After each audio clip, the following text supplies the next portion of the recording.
I'm not Lord Medicine. He's not here tonight. I'm just about to be here. Rolled in from a 7-hour trip on Panama City. What a hairy trip that was. But glad to see the smiling faces of my colleagues. FRANZ BREAD, hardest working man in showbiz. Rob Brown, working right behind him. And Brenden Martin has been busting his up all day, getting me in my apartment over here and getting set up and getting this show on the air. And I wasn't even supposed to be here. But good evening, guys. Well, good evening and welcome to your own show, but the own show.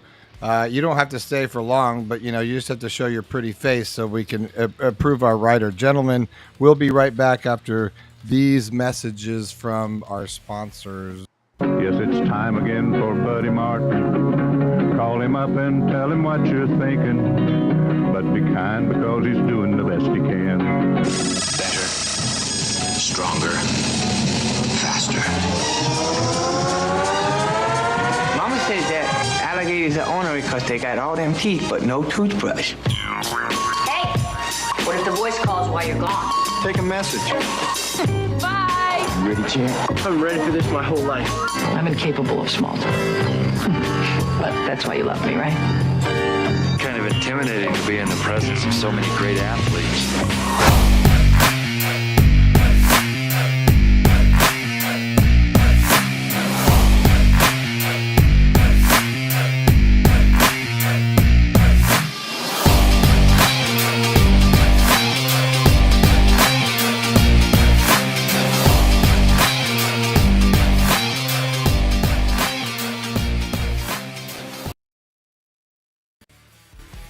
Evening, welcome to the program. I'm not Brenden Martin. He is. That's FRANZ BREAD. And I'm Buddy Martin. He's Buddy Martin. Yeah, I'm going to be Buddy for a little. I had a thought about you tonight because many travels we've had, many travels over the years. We've seen and done a lot of things. I had quite an unusual one today. I'll tell you about it later. My stepson and I wrote a song called "Broken Down in Bluntstown." It was kind of a parody, Broken down in Bluntstown. I actually broke down in Bluntstown today coming out here. And I lost they call it a coil. I found out it's more like a spark plug. And if you're about in the middle of nowhere, not knowing what's going to charge you for your car problem, you're thinking thousands, whatever, you're kind of at mercy. And I must say they handle it very nice over there at AutoZone and it got him Buddy out at AutoZone in Bluntstown and then out to Tony to get the coil put in. So only set us back an hour. We finally made it. Couldn't figure out why my car was jerking.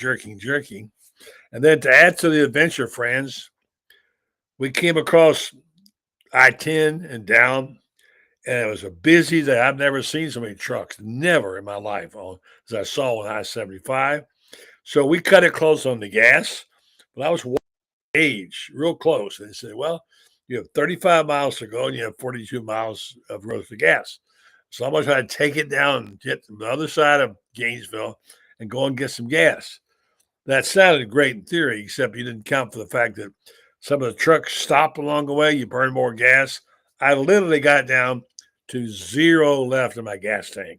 And I'm driving the shoulder of the road to try and get some gas somewhere. And I'm calling Brenden on the phone. And he said, put it in neutral. I said, I don't think I even could coast. I think I have to jump in at this point because FRANZ, it's getting thick. I think at this point, Buddy calls me and it's far more of a panic because I would be too, because in that situation sucks because he pulls into one side of a gas station and it's a Pilot or whatever it is. And it's for trucks, but Buddy's off-roading. See, we have to understand Buddy has decided to make his own path to said road. So, he's not, he's got a show to do. He's got to get in there. But to his credit, he figures it out. He gets to the other side of the show and he makes it here on time. Big trucks and diesel and no gas. Big trucks and diesel. And there I am. There he is. I got 0 in my gas tank. Okay. In the Congo.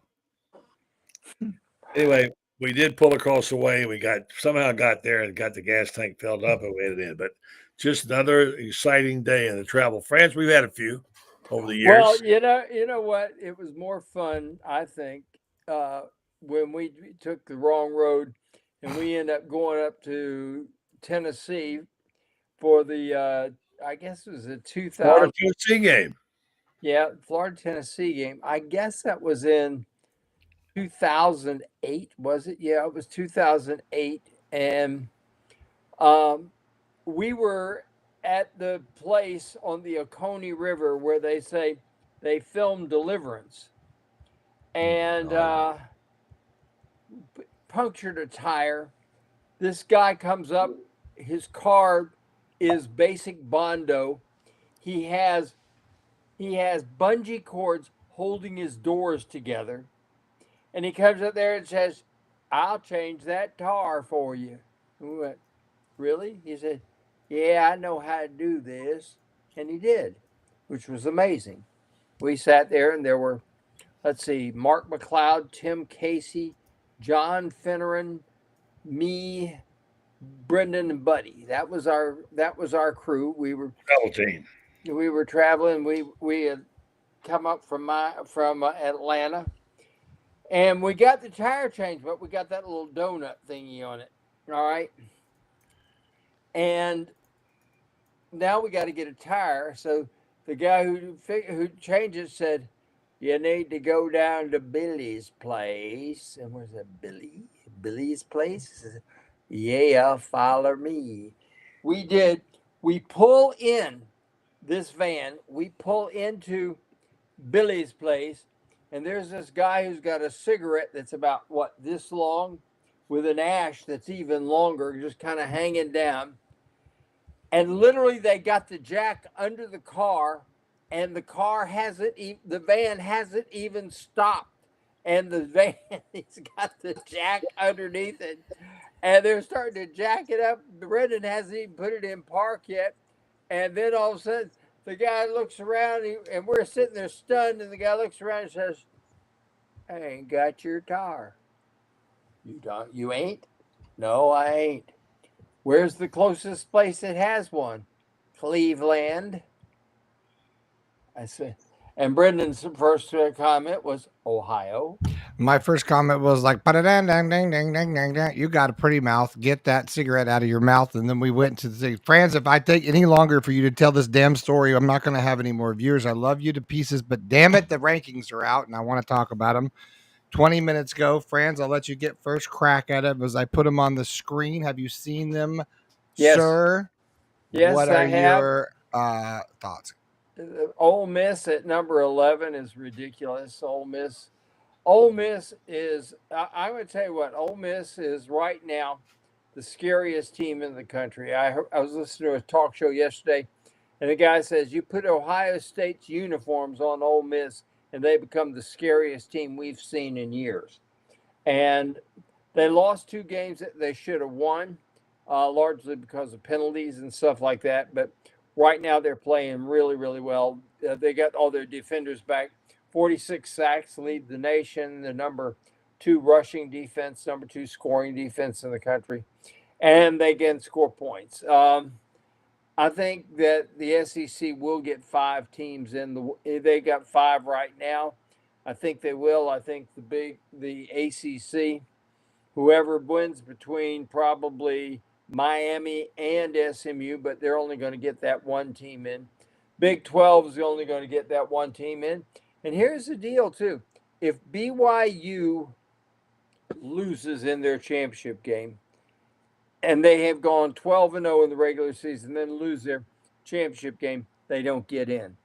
If Indiana loses to Ohio State this week, they ain't getting in. Indiana's only hope to get in is they are going to have to win them all, really. And let me throw one other thing and let you guys talk about it. Notre Dame does not have to play in a championship game. They get a bye week, and then they will get a home game. I got to tell you what, guys, there's something wrong with this system.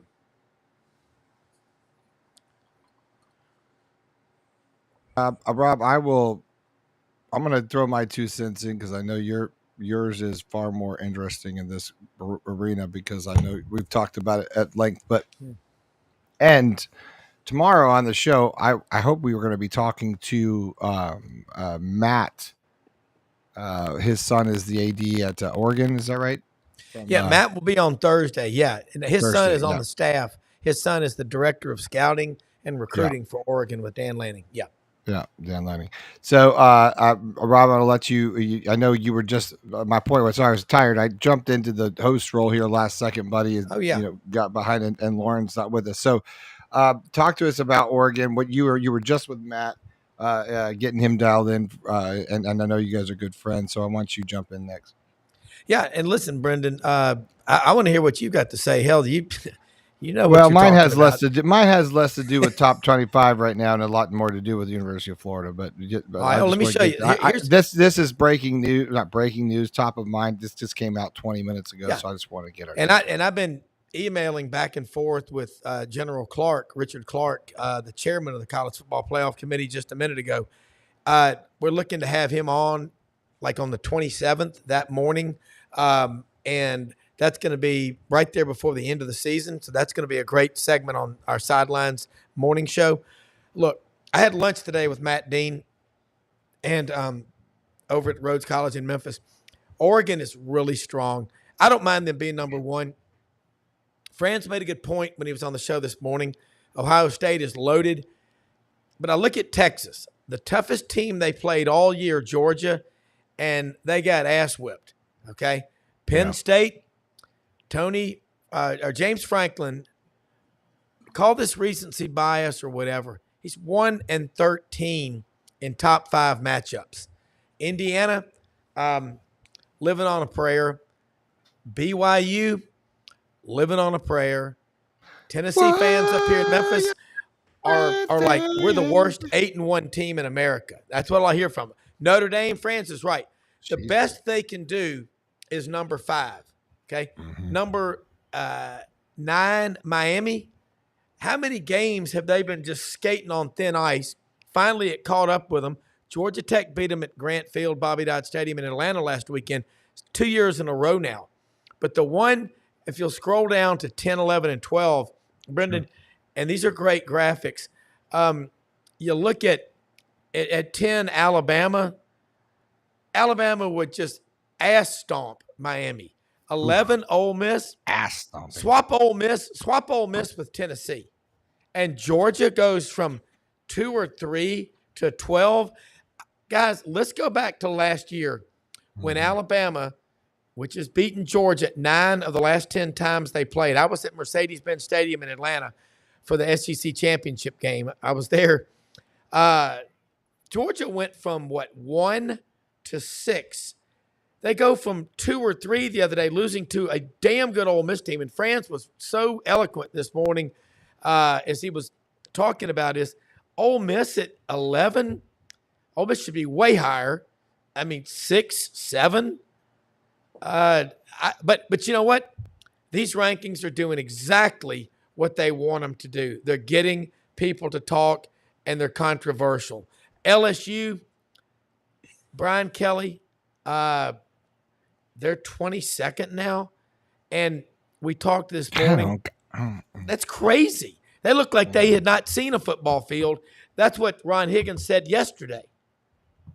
Look, I'm going to tell you what, when you get past Georgia Georgia falls that far to number 12, come on. Yeah.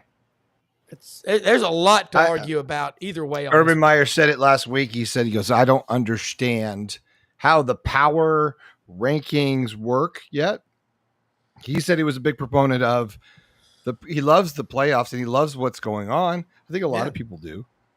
I think we're all loving the week to week freaking heart attack drama session. I mean, I think it's like old days of like, what is it? The hourglass, like sands. These are the days of our lives. So are the days of our lives, right? Like sands through the hourglass. That's how I have this like every day. Because like when you do this for a living and I mean, God, it is next to impossible to really to cover it all. So South Carolina's at 21. I mean, Franz, how about that? Well, the chickens are holy the chickens cow. are very, very good. The one thing I like about an expanded playoff is the fact that you can maybe have that loss at the beginning of the year, that in the 4-team system, uh, it just you can lose that first game of the year and you're screwed. Particularly if you just have a bad game, your quarterback's hurt or something like that, you can be really screwed. And the 12-team playoff allows a certain amount of forgiveness, but it also, as you just pointed out, it expands the interest. I haven't seen this many people really focused and happy with football this late in the year, and it's been a lot of years. Gator fans obviously were in 2006 and again 2008 and during the Spurrier years, but I'm talking about fans in general, the whole shebang, everybody. There are so many teams that have a shot now, and it's amazing. I talked to a guy that I know who went to West Point, and he's thinking, hey, we could run the table. We could make the playoff as that number 12 team, that team from the group of 5. And he's right, they couldn't. And he's thinking, 2 years ago, even a year ago, we couldn't have had a chance. But now what was that line from Dumb and Dumber? So you're saying there's a chance, Yeah. Yeah, there is. Yeah. I mean, it's a really, I think the expanded playoff is good. I think they're going to maybe within a year or two expand it one more time to get to 16 teams. And I think that should be it. If they're going to keep the group of 5 teams in there, expand it to 16. And if you're not going to keep the group of 5 teams in there, give them their own playoff. Well, I think expansion is no question. I think that's the whole thing. To me, it seems it's obvious. I would welcome into the program to his own show. That's not his show, but it is his show nights, ladies and gentlemen. It's none other than the Mr. Coach Lauren Meadows. Hey, welcome to your show, sir. Yeah, appreciate you filling in for me tonight. I got called away to other duties, but a team effort. Lady Gators got a win tonight. Put it on Chicago State, so here we are. And I hear you guys talk about the playoff. I had a discussion with somebody, and friends, you could chime in. I know how you like to get. I'm not an Indiana believer yet, and somebody was saying that, but I am a Texas believer. And despite what Texas may have done against Georgia, I think the eye test, the question may be is Texas too high? But I explained to somebody if they win the SEC, they're going to be in the top 4 anyway, and jury's still out on IU. They got a big game in a couple weeks with Ohio State, so it'll be interesting. But I mean, obviously having a great year. But if I had my last ham sandwich and I had to bet it on IU or Texas, from what I saw on Saturday in person in Austin, I'm gonna take the Longhorns. I think Texas is right now. If Ewers can play like he played Saturday against the Gators, Texas is gonna be hell to pay anybody. And the same's true with Ole Miss. I'm going to throw this at you. Ole Miss, Texas for the national championship. What would you think about that? That'd be fun.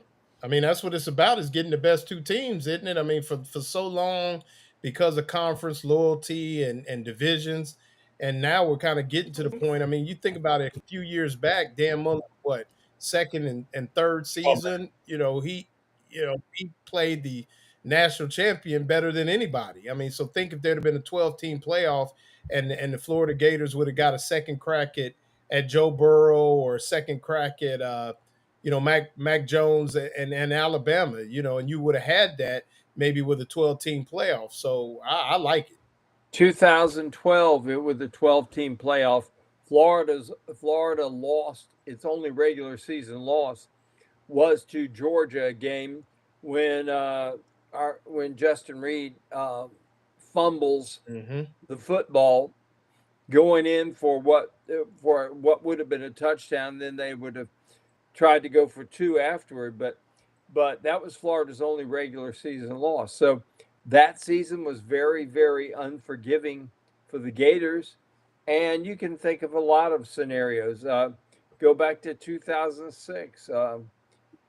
Kirk Herbstreit was lobbying until he was blue in the face that it should be Ohio State and Michigan, easily the best 2 teams. Well, Michigan didn't get in. Ohio State wasn't the best team in the country. Florida only beat them by 27. And the only reason it was 27 was Urban just ran the ball in the second half because he didn't want to embarrass his buddy Jim Tressel. Should have been a 40-point blowout, guys. Guys, somebody explain to me why Georgia goes from 2 or 3 all the way down to 12. Same thing happened to them last year. I still think Georgia's the best team in the SEC. What they did to Texas and Austin proved that. And then Ole Miss is kicking themselves, but it's probably why they're playing so well now, the way they lost to Kentucky and the way they lost to LSU. LSU under Brian Kelly, it's year 3. It's the same old story. I mean, he's a 9-3 coach at LSU. That's what he's proving to be. I look at Alabama, Jalen Milroe, Rodney Orr, Tider Insider said this morning. He said it last year before Jalen was a starter. He said, he's this kind of quarterback. And Gary Harris, they both cover Alabama for Tider Insider TV. You're going to be like, did you see what he just did? And then there's going to be, did you see what he just did? He's a 180 guy. But they tried to make him stand in the pocket against Tennessee, which they did 50 times. 50 called pass plays. 19 of them to reclassified freshman, 17-year-old Ryan Williams. 19. 5 times he ran. He ran 12 times for 185 yards Saturday at the University of Alabama in Baton Rouge. Alabama is 30-10-2 in Tiger Stadium. I'll tell you right now, with Alabama, if they keep doing what they're doing, they're going to win the national championship. Franz, you had the best quote I've heard on this show, in the morning show or the night show. You said they're an arm's length away from a championship. They had their Mike Shula, but then they got Nick Saban. That was a great take. But you see, they're always going to be that. You know? And it because it is Alabama, and we tend to forget that they've got things going for them that nobody else has, and the reason they do is because years and years and years of tradition. They were winning national championships in the 1920s when they were going out to the Rose Bowl.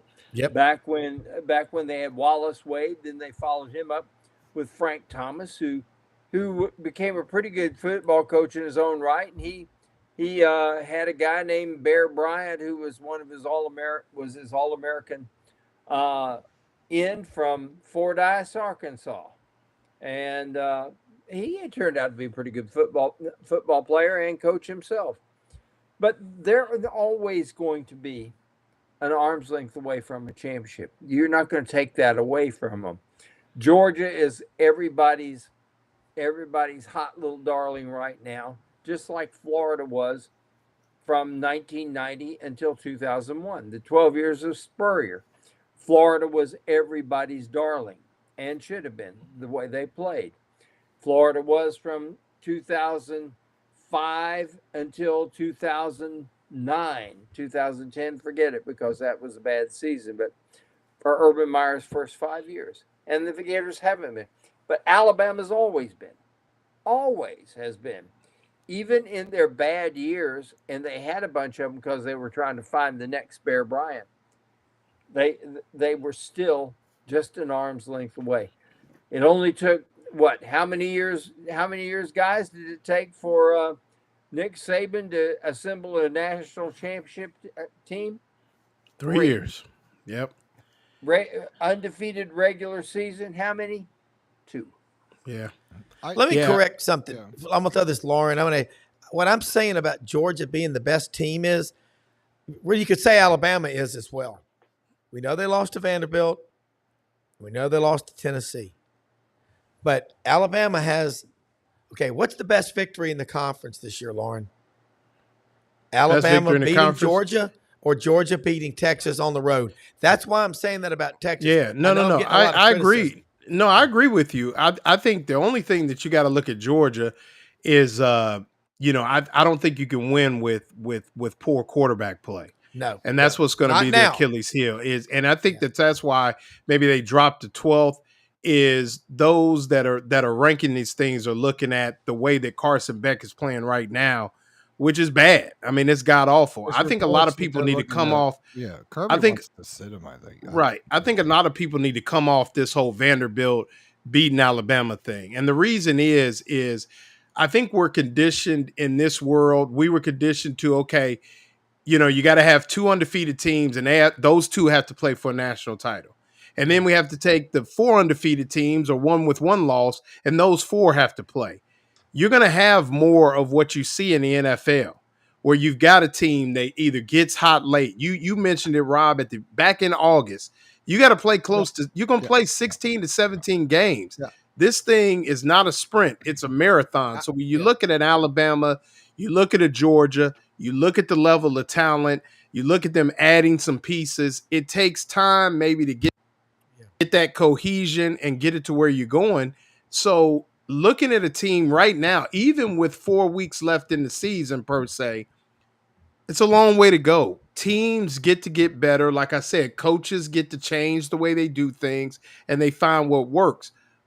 Alabama, for instance, you got to say to Jalen Milroe, sick him, which means he's got to use defeat to be effective. Yes. If you're not going to use defeat, then forget it.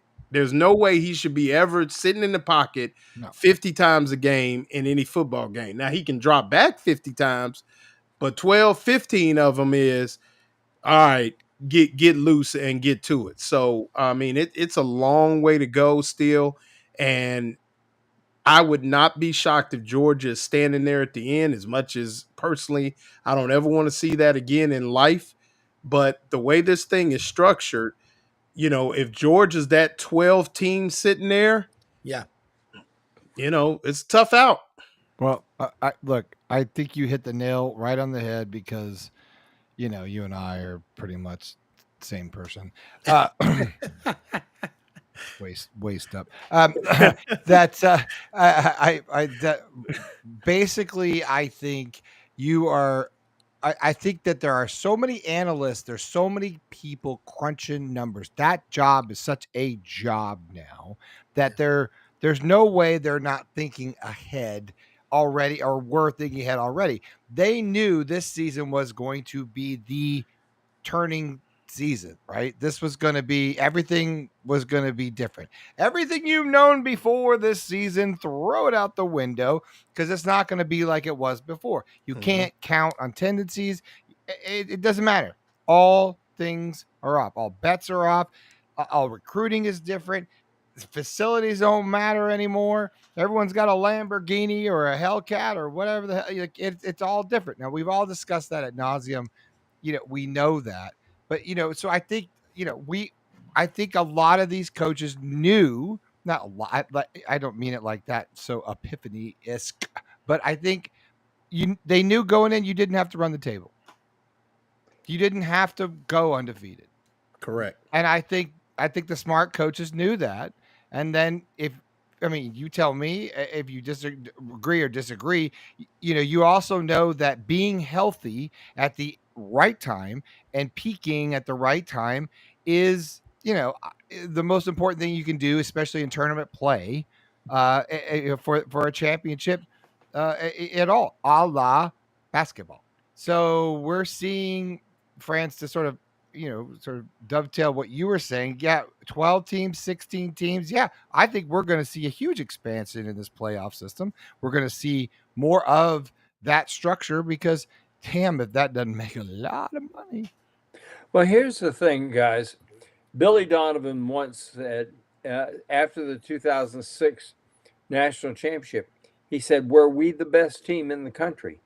He said, "We're the team that went 6-0 in the tournament." He said, "I don't know that we were the best team, but we're the team that went 6-0 when it mattered." And this is what an expanded playoff does, because some team is going to go 4-0. Some team is going to be the hot team that goes 4-0. I love you, Rob, but I will disagree with you about Georgia. I think Georgia has holes that they haven't had before, and our expectation has been that they would always fill the holes. They had a game this year, one game that they looked like Georgia. Florida should have beaten them and could have beaten them with DJ Lagway healthy. I don't think they're the team they've been in the past. Now, that doesn't take away what they've done in the past, but they're living on their reputation now. And Carson Beck could be a great quarterback if he'd stop completing passes to the other team. Hey, safety, go out, go down by the Chevy. I'm going to throw it to you. He's having a horrendous year. LSU was mentioned earlier. Old 9-3 by Rob. Good analogy. Look at Garrett Nussmeier, 11 interceptions this year, and I wouldn't doubt he'll throw a couple passes to Florida this week. Wouldn't doubt that at all. But you look over there at Alabama, and why is Alabama going to be an arm's length away this year? Well, we look at passing. Jalen Milroe has thrown 6 interceptions. Too many, of course. But how many has he thrown in the big games? That's what's interesting. He has thrown none against LSU, none in the win over Missouri. This is a guy that suddenly has it together, and that's what it takes. Somebody's going to get hot. Somebody's going to have one guy that gets it together and carries the football team to a championship. Just as, I guess it was 2015, Derrick Henry, Alabama's offense was, well, Derrick, you've only carried the ball 62 times. Do you think you can do 63?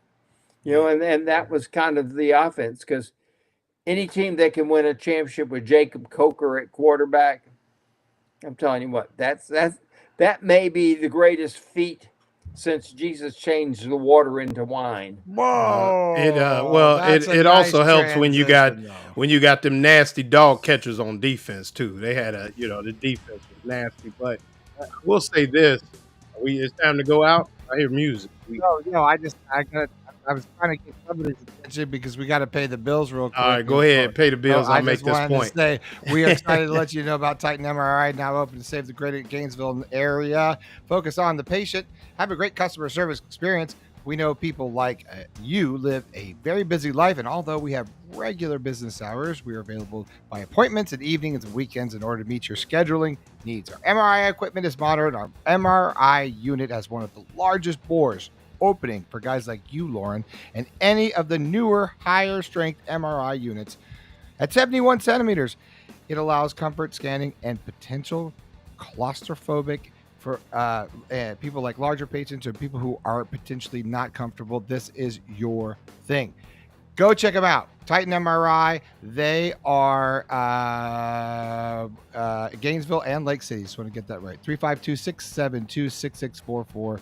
Or in Lake City, 386-245-6644. Thank you, Titan MRI, for sponsoring our show, and thank you guys for listening.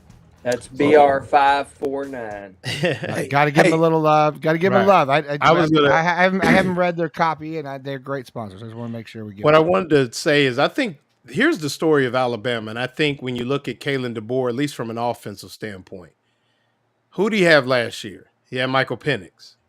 Last 2 years, it worked for him. Michael Penix had the offense set, everything. And I think initially he went in and said, hey, I'm going to make Jalen Milroe the next Michael Penix. And I think what they figured out now is they've gone back and maybe looked at what worked for Milroe last year and said, Forget that. We're going to continue to make him a better Jalen Milroe. So when you look at Alabama, early they were probably trying to scheme some things, maybe help him get his draft stock up, some of those things, and turn him into a Michael Penix. With the group they got now, I think they figured out, or starting to figure out, that Jalen Milroe can be improved, but it's only for, he can only do certain things. He's limited, but once again, like I said, with the feet and the varied offense that you can have with somebody that can skirt out on you, they got something going. Well, I picked, when I say Georgia's the best team, the first quarter against Alabama in Tuscaloosa, September 28th, they're down 28-0. And then Georgia goes on the road and dominates Texas, beats them soundly. I don't think if they played again, the result would be that different. I think Quinn Ewers has missed in the last 3 years 7, maybe 8 games. I don't know how durable, I don't know how tough he is. Keep that in mind, folks. But when you look at Georgia, the first quarter against Alabama in Tuscaloosa, they were dominated. The next 3 quarters, they came back at the end. That would have been the greatest comeback ever. That would have beat the comeback by Auburn in 2010 in Tuscaloosa, okay? Then they get dominated by Ole Miss. I'll give Ole Miss credit for that. And now Tennessee is the worst 8-1. That's what so many of their fans, I keep hearing them say that. You're 8-1. But I'll say this. Compare DJ Lagway to Nico Iamaleava. The only thing Nico's got better is apparently he's got an $8 million NIL deal. God help the person that put that together, because he does not look like a guy worth $8 million. What keeps Tennessee in every game is an excellent defense with Tim Banks and Rodney Garner, the defensive line coach. They've got depth. And then Dylan Sampson, the running back, their stud running back, with 21 touchdowns out of Baton Rouge. They're playing old school football. So now they're going down to Georgia to play them. Georgia's backed into a corner. But guys, I picked Ole Miss to beat Georgia last weekend because I was like, Carson Beck's going the wrong way. He's not trending the right way. They're not running the ball well. And you sit there and you say, well, what is Georgia doing well? Well, they're doing a lot well, but they can't run the ball. And Ole Miss has probably the best defensive front in college football. So the 3 best teams in the SEC, Georgia, yeah, Alabama, yeah, Texas, and now here comes Ole Miss. Guys, somebody this tiebreaker thing for me, because I'm not really understanding it, but we might have 5 teams at 10-2 and Texas at 11-1. And, buddy, you're a TV guy. You got an Emmy on your wall, the only guy I know with an Emmy. What are the TV people saying right now? They got to be loving this stuff. Yeah, what they're saying is thank you for the great ratings and kind of numbers very simple right now. But, it is the show we all thought it might be, that they ever got their act together and had these quality games. Now these cream puff games, now we got them. There's a price to be paid. Some teams are going to not make it because they're running out of bodies. Yeah. And, look, like it was pointed out to me by Shane, nobody else has got 3 quarterbacks in the SEC but Ole Miss. And Florida certainly doesn't. So the premium on depth, quality, recruiting, and stamina and health. We don't know what we're going to see. The reason you can't pick a team out is you're not sure how these teams are going to play this week. You just don't know. Tennessee could fall flat on their face, or they could play really well.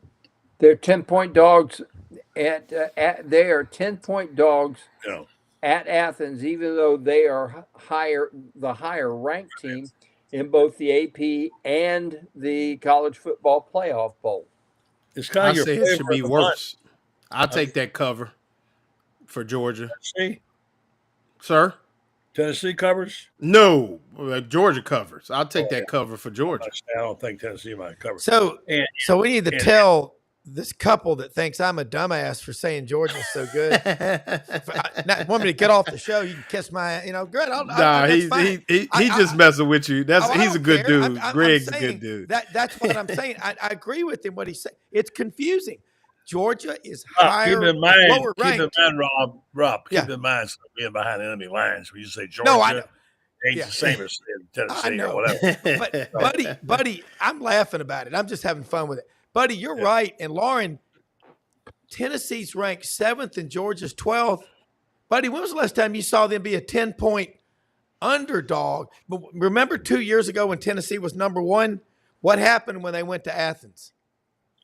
Yeah, I know. And it's just going to change more in the next couple of weeks. I just think Ole Miss is a quality team right now. It's the team I like best, but I don't think they can get there because they have 2 losses. And maybe it's a good thing. Maybe not playing in the SEC championship game is a good thing because you get that time off and go right to the playoffs. So that might be a plus. We don't know. I just know that I think that we're talking about a conference that's strong in the middle right now. There's some really good teams in there right now that 4th, 5th, 6th that you can look at and say, hey, you never know. You never know. But right now, if Texas holds serve, and I'm not sure they will, but except for the fact I think Texas A&M could beat them. I think the team I like the most is Ole Miss. Georgia has lost something. LSU has definitely lost something. By the way, guys, this Saturday, it'll be the what? What was there? 220 of the year of the throne shoe, the curse of the throne shoe. 4-year anniversary. yeah. And by the way, just remember. Oh God. The coaches were Mullen and who threw the shoe? Coach Mullen and Coach O. I liked LSU a whole lot more back in the days. Coach O personified everything college football should be about. Mm-hmm. Let me give you the flashback because I did it this morning for Shane's show. Shoegate 2020. Seems like yesterday, but Mullen and Orgeron were the coaches. Florida lost 37-34 on an eerie night in the song. I mean, that was one of the most eerie nights I've ever been around. Marco Wilson ripped off the shoe of Cole Taylor. Now, there's a great trivia question for you. Cole Taylor, but you won some money in the bar at Flame. LSU went on to kick the winning field goal 57 yards in a fog as thick as pea soup, all right, by Cade York. And with 23 seconds left to upset the number 6 Florida Gators, don't forget that. And things have never been the same since. Somebody needs to go get that shoe and burn it. Well, the thing that killed me about that ball game, and I think I've mentioned it to you, buddy, and Brendan afterward, was that game was more the shoe hurt. The shoe killed. But look at the opportunities Florida had and just blew that ball game. That was a game Florida had. It should have never come down to a shoe. That weird interception on the Trask on the sideline took an odd bounce. They got the interception. I mean, there's some crazy. When things start happening like that, I'm thinking, okay, that's it. You know whose fault it was? My father, God rest his soul, passed away the day before. He was a Florida State fan, and that was him saying, "I got one more for you, son." Oh no! And he got me. That was his last. That was his last dig as a Florida State fan, and it ain't been the same since. Evan McPherson has a 51-yard field goal that can win the game for the Gators. There at the end, and I swear, if it missed by more than that much, I've talked to we only had like 18,000 people allowed in the stadium because that was the COVID year. But I've had people who swear that field goal was good. Who knows? It was just a weird night. I mean, somebody told me about that, and I flashed back to a game in White Oak, North Carolina, when I'm 18 years old, writing sports in Wilmington. and a playoff game gets the field goal that wins a playoff game gets waved off, and the official after the game says, "Why?" He says it was too high. Yeah. So, but I had that flashback to that. Mm. But you just look at the things. The interception Buddy talked about, the right tackle there, suddenly just going into a brain fog, and Kyle Trask gets sacked and fumbles the ball, and they end up with about an 8-yard touchdown drive there. Things that just didn't happen, and they happened that night. It was weird. The fog is to blame. Yeah, I had tickets to that game. Unfortunately, didn't get to make it down. I was still living in Ohio, but yeah, I just remember, man. I mean, it was, and think about the way Florida. I mean, you look at Florida winning. If they were able to win that game, and then the way they turned around and played Alabama in that SEC championship game. I mean, they had a heck of an argument to slip in that fourth spot to the playoff, and what could have been. I mean, that was a really good football team offensively, and really defensively they were playing pretty well too. And I mean, it just with a 12-team playoff. I mean, I know a lot of people think I don't know who doesn't like the 12-team playoff, but going back to where this all started, I mean, the parity and the opportunity to get one from behind the pole a little bit is there. I mean, it's going to be interesting. Now, you know what else we're thinking about? I'm not so sure. LSU is the second biggest rivalry Florida's got now. Really, I mean, more so than Florida State. The games in the last 10 years been lopsided, but that's been the fierce rivalry. Take at the games, games, and bitterness back and forth. And I mean, it's been, and they're not even the same. They're not in the same division. There is no division. The point is that it's up there with Georgia right now. It's up there with Georgia. Yeah. Okay. Well, I'll tell you something else that it just passes through my functioning brain, barely functioning brain tonight, and that is everybody is discounting Ashton Jeanty, who runs for Boise State. And I have watched a bunch of Boise State football games this year.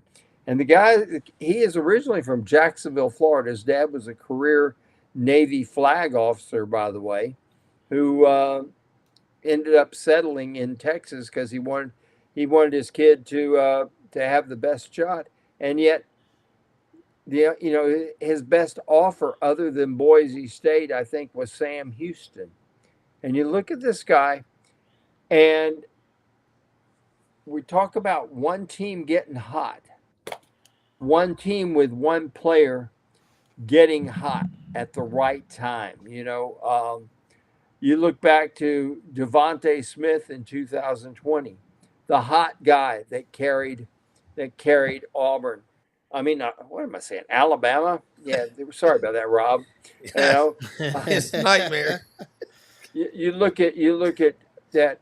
Auburn makes the national championship game in 2014 when Jason Marshall just all of a sudden goes into a coma, and everything he does works. Auburn still should have won that ball game against FSU. That's 2013. Sorry about that. Yeah, crab legs. Yeah. Yes. King Crab. Nick Marshall, wasn't it? Nick Marshall out of Pineview, Georgia. Yeah. And I mean, guys, I think that this season, I mean, we go back to the SEC, Texas, Georgia, Alabama. Buddy's right about Ole Miss. I mean, and here's what's funny about Ole Miss. Their running game really hadn't done anything. Henry Parrish has been at Logan Diggs. Where's Ulysses Bentley the fourth been? That guy's a stud. And look who's knocking on the door trying to get in. The SMU Ponies. I mean, they got enough money to just, the playoff committee is in Dallas, by the way, at an undisclosed location. I wonder if any SMU, donors might go by. I'm kidding. And probably at the Anatole hold up somewhere. Yes. Hey, But y'all I mean, got, it's you guys got Tim Cook. I mean, come on now, give me a break. You and the guys got Yellowwood fella and a couple you other got good. Tim But Cook and Jimmy Rain. but Auburn is not even sniffing. Auburn is getting myrrh for a gift. I mean, that program 4 straight years they got to get back into the conversation. But look, They're right here's there. the thing about Got to learn to cheat. Got to get back to the old days when y'all were when y'all cheated as well as anybody in the country. Y'all, Rob, come on. where's the bag man? You know what? Auburn's right in there with Florida State right now, just a cut above. That's just I mean, I don't know if I've ever seen a team reverse their fortune so fast and so badly as Florida State. Yeah. That is a Hey, buddy. complete meltdown. Buddy, Pick the wrong QB. I got to ask Buddy this question as a writer, as a national Heisman voter, and all that stuff. When you look at Florida State last year, Jordan Travis gets hurt in the game against University of North Alabama, and it makes you think, why play that guy in a game like that? But damn it, the committee used that against Florida State, and then that led to a cancer culture breakdown in the locker room when 31 guys quit on the team and destroyed their culture. I was talking last night to Marcus Freeman's agent, his father. I was with him last night, and they were in the tunnel up there at Notre Dame last week, and they talked to Norvell. Norvell had to fire 5 coaches. It's a bloodbath, people. But by the way, I was with a Southeast Ohio guy today, Lauren, for lunch. Rich Duncan, the coach at Rhodes College. We were talking about you, and because Matt Dean and I were having lunch. Matt, who was on the show Thursdays. Wow, that is a culture of Spartacus, alpha male, just Spartacus, really good. Yeah, Spartacus. Oh yeah. Well, buddy, what do you think? Do you think they're using it? I'll tell you what. I'm against surprised. teams? Since if you want to know what I think, this is what I think. I think Oregon being number 1 this year is not a surprise because they were the ones that got on the NIL in the corporate space early. They've been number 1 in raising money from actual corporations and money, in as far as NIL deals and actually how they envisioned Nike early. They got Nike. I wonder they can do it. Listen there. If you would come up from your phone and talk to your son, Luke, you are my father. League about that is bleeding. So. What that? See, don't make me feel bad. I can't. What am I going to say about that? I'm going to be over. I'll come take care of it for you. I'll bleed to death. Go ahead. I'll talk. Oh, buddy, tell me. Listen, I'm just saying. Watch the Martin family live feed after this. I know, but I'm going to take it over because I was just there unloading the car. I was there. I'm not the bad son. Don't get this wrong. Anyway, go ahead, Rob. Rob's just trying to ask you. Buddy, I'm just saying, buddy. As a national writer, as a Heisman voter, and all, do you think that the committee right now is using it against teams? Say Carson Beck, he's trending in the wrong direction, and saying, "Well, we don't think he's good enough to get him there." Telling you the quarterback, it's the most important position for sure, but people will do that. Yes or no, in your opinion? Well, that's why that's how we gauge football. I mean, look, not many of us watch the offensive lines. We watch the running backs, the receivers, and the quarterbacks. And if you haven't got a really good quarterback, your odds are you're not going to have a really great team, and therefore you're not going to be in the top 2 or 3. So quarterback play means a lot. I think what we've seen in Georgia, how good was Brock Bauer? I mean, think about what he did to bail people out, and they ran out of people, and I don't think he was that well coached, and he's still a good player, but he's not producing. How can you throw 10 picks in 3 games and be playing well, right?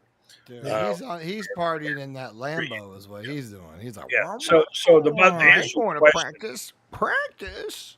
To answer your question, I'll let Brendan talk. Rob, they're like us. We're football fans, right? We want to watch Lauren, a team, and enjoy them and see what they got and what makes them different, what sets them apart. They got a great defense. We know that, right? And one thing about Ole Miss, you saw their defense is pretty darn good, you know. But I mean, what is the defining position of the team, or which side of the ball? I mean, Texas leaves some doors open. You know, I mean, they got some holes. Georgia's offense has gone south.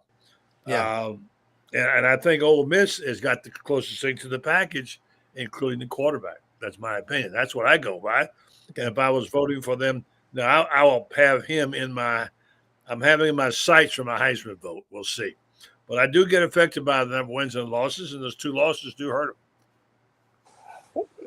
All right. Hey, That- then that let me makes ask you sense. guys the question based off of my father's comment. My father, what would you rather have if you had to choose one or the other in the SEC as a head coach?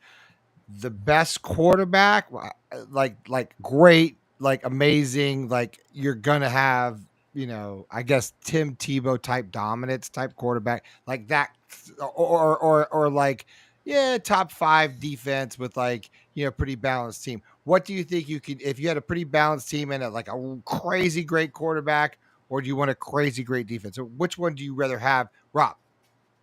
Crazy great quarterback because he touches the ball on every snap on offense.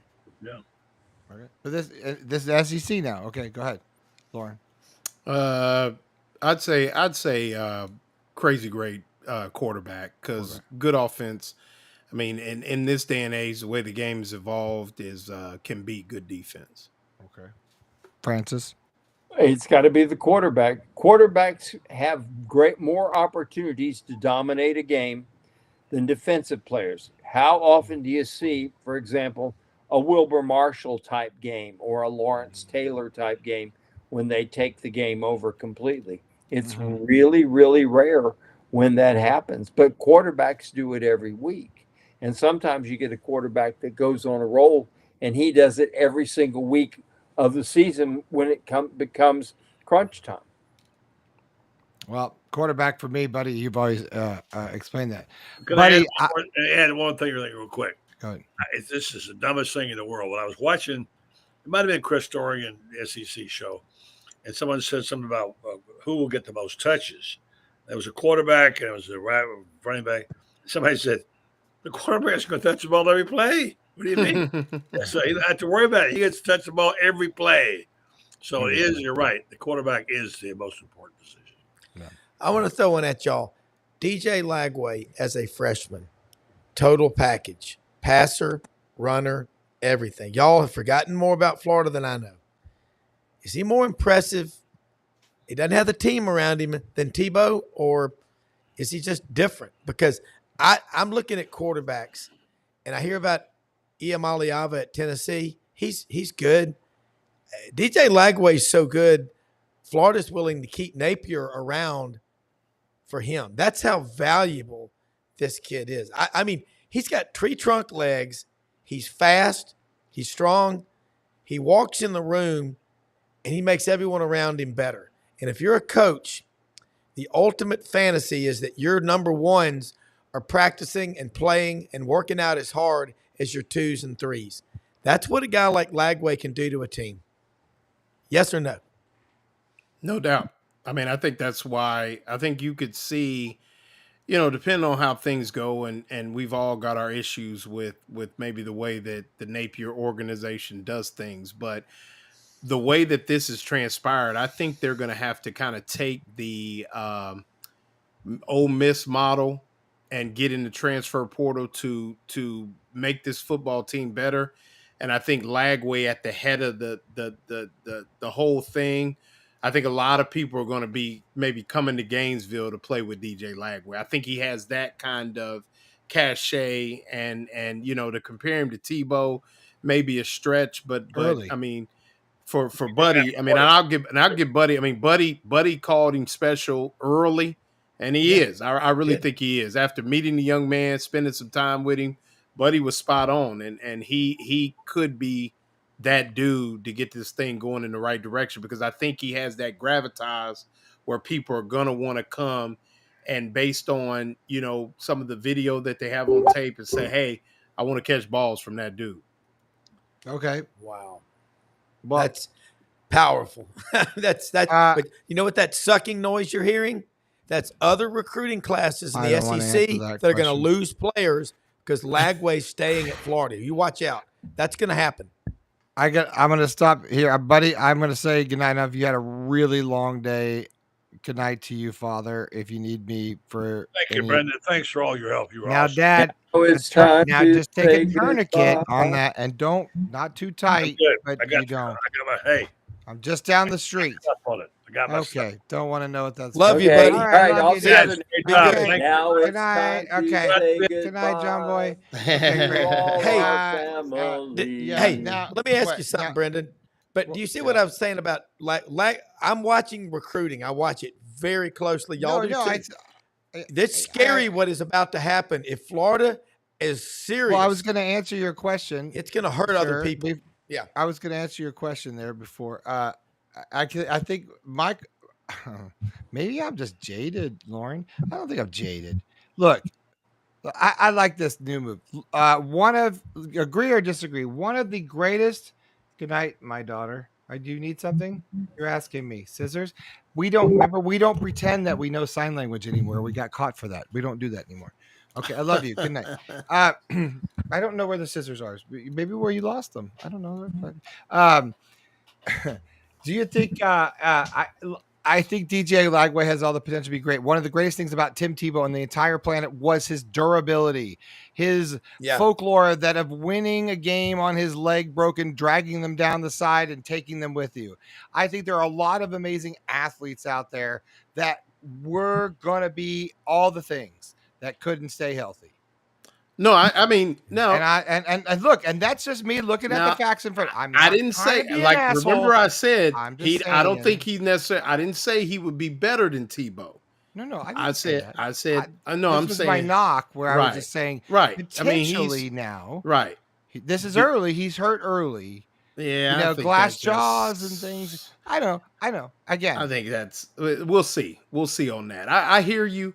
And that's something to keep an eye on, but we'll see. That was a knock about AR. Here's the advantage Tebow had, and some of it was because of Tebow, some of it was because of Urban. Though, was that Tebow got surrounded by better players, no question about it.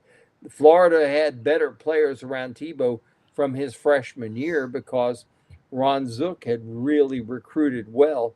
And then you add a couple pieces like Tebow and Percy and some stuff, things like that. And all of a sudden, Florida's looking better. In 2008, right? So if Rome is burning, does he stay? Yeah, he's staying. He's staying. Lagway's staying. He's not going anywhere. As long as Billy is, as long as they have the foresight to keep Billy, DJ Lagway will be here next year because that's going to be the key. And I'll predict this. Florida is going to pull in. They're going to flip probably 3 or 4 top recruits, maybe bring even 1 or 2 back into the fold who left them because of the commitment to Lagway. This guy, well, I think because of DJ is why they're going to do it. Same thing. Yeah, I think Billy's cooler pond. I think DJ. I don't know that he has the.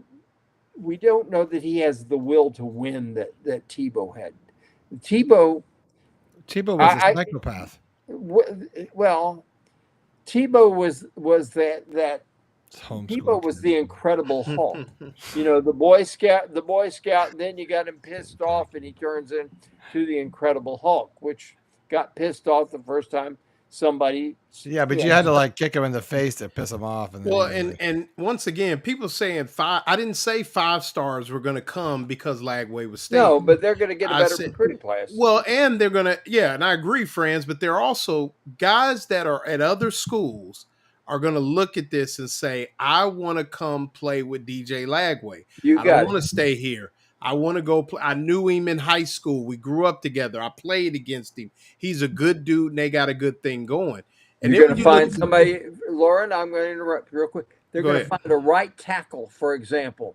Correct. Who's going to sit there and say, I can block for this guy, and this guy's going to throw enough touchdown passes that I could go from Correct. a third-day draft pick to a high second-day draft pick just if I having a good year. Correct. You're keep going. Sorry. Right. And then, but then the other thing is, here's the thing about Lagway leaving. Where would he go?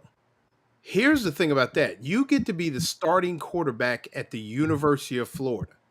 Good, bad, Billy Napier or not. What does that mean anymore? It still means a lot, Brendan. It does. This Does it? brand, yes, this brand that the Florida Gators The brand have, that Billy it Napier does. is Well, just we're not talking about drugged Billy through the Napier. mud, We talking about took the us all Florida over. Gators. Well, no, you you're grew right. up with. It's not just Billy Napier. It's not the it's- entire but staff. but you still. But let's say a new coach comes in. Okay. They have this offense. They have this dynamic offense with him running it, and he is the starting quarterback at the University of Florida. It does mean something. It does. I mean, Yeah. Rob's talked about. I mean, But to it doesn't be- mean anything with Billy Napier as the well, head we're not coach. talking. We just talking about. But if Billy Napier, I think he stays regardless. I think he stays because he likes Napier. But I'm saying if Napier leaves, I still think he stays because where else are you going to go? I think where he stays because Napier leaves. Either way, okay, maybe so. But if he's he's not guaranteed to start at Texas A&M, he's not guaranteed to start at Texas. I think he not knows guaranteed- he's good enough to start wherever the hell he wants. No, I don't buy that. I'm I not think saying he is. that. He walked in here. He had some. Yeah, I don't see that. here's- though. good. Is he here's going? the He thing, would not guys. be the starter at Texas A&M next year. Okay, no, he Here are the- wouldn't. here But are he's the got three 15 schools- other teams to choose from. I mean, 15 that have more cachet than being. Literally, we just had the 4th pick in the draft. but They if went you're a 5 coach they went- somewhere, you're not going to go 6 and 7. you're not going to go give him a bunch of money. You don't I mean, if think- anything, you're going to take him away from You don't- Florida. he got a Gatorade contract. That goes away. He's the Gatorade man. I'd stay right here. I mean, I think you there's would a lot stay to in a make him burning. stay. You would stay on a burning ship if that ship was a Titanic. I think he does because he thinks next year won't be a burning. Because you're ship. like, the hell with it. It's still a big ass ship. Heck yeah. And I'm the captain of this big ship. F that. Well, Yeah, but- yeah. but- I want to but what if they bring in survive. Take 40 me to land, transfers? baby. Call What if they bring in- SOS. Get me out. Yeah, well, Whoop. I mean, I think this it's water's going. cold, bitch. I think it's Get going me to back look to totally Florida. different next year, Brendan. I Yeah, know how okay. you are, and I know how you feel because we've Wait had till this discussion. I'll call me next year. I'll be right here waiting for you. Here- Wait, see you next year, Gator. See you next year. Y'all are. I think Lauren. I agree with you. Kids want to play with a winner. And Lagway, people say, "Oh, his stats aren't that impressive. 6 touchdowns, 5 interceptions." The way he's been played, he has not really been out there very long. And I talked with a coach that works with the NFL yesterday, and you look at all these quarterbacks, they're forcing to play as rookies in the NFL. They have learned a playbook, but they don't really know college football. This is the product of 7-on-7 football. That's why we got, and you got a guy like Arena DJ ball. Lagway. He was the Texas Player of the Year and a 5-star plus.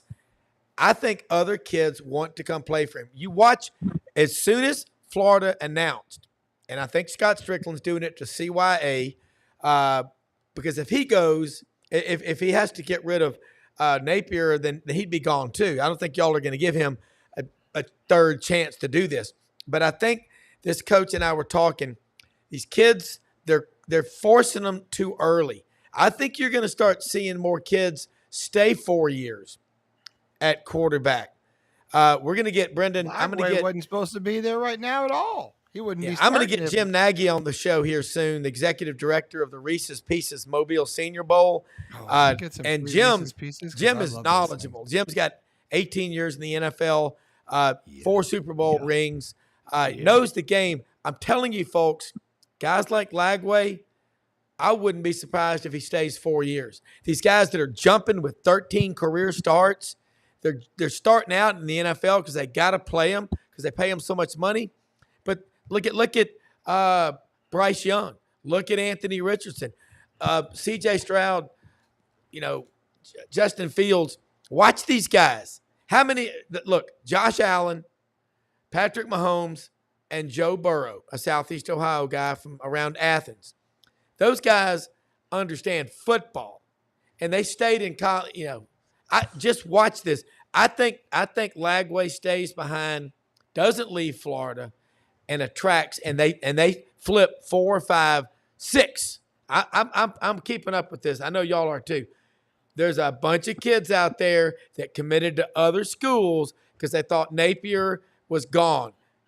If you know what now, because here's the deal: December signing period is coming up here, guys. We're talking less than 3 weeks. 3 weeks, it's going to be here. 3 weeks, and then watch this December signing period. I think people. I would not short Florida. I'm telling you, they're gonna go get some it. grown men. That's what they're gonna go get. Is some grown LJ men. McCray's got friends. Guys like that. I think that's all really cute. I think you're all. I just watching I just think you're all smoking crack. No. Now it's time to say goodbye to all our company. Love you guys. Thanks for coming in. Be ready to go in the morning. We got a blast.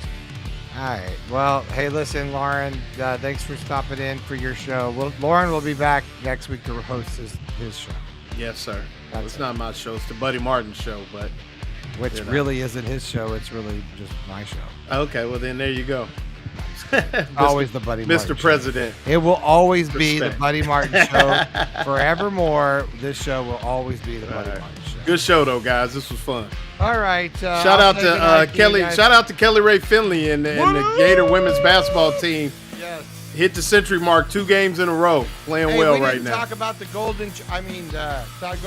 I guess we'll talk about you get what I almost said. Bring me on in the morning. I didn't do it, but I really wanted to do it. I'll tell you all about all right. We'll talk to Franz tomorrow. He's Franz Beard, GatorBaitMedia.com. Good night, Thanks, Franz. Thanks for listening. Like and subscribe. Appreciate it. Good night. He's Rob Brown, broadcast partner, and all that good stuff. See him tomorrow. Good night, Rob Brown. Good night, John Boy. I am Brendan Martin, Crown Prince, son of one Wilton Francis Martin, the second. I was going to be the third, but my dear mom had me in my C-section, and she looked at me and she said to me, or to my dad, probably to me, it will not be Wilton Francis Martin the third. Started on one tonight. I want to say thanks to Renstar Medical Research. Renstar's been with us from the get-go. They are awesome. Want to shout out to John Brantley. Love John Brantley. Always one of the brothers from this show. Renstar Medical Research doing all sorts of clinical research trials in Ocala and Northern Ocala. Their offices are in downtown Ocala.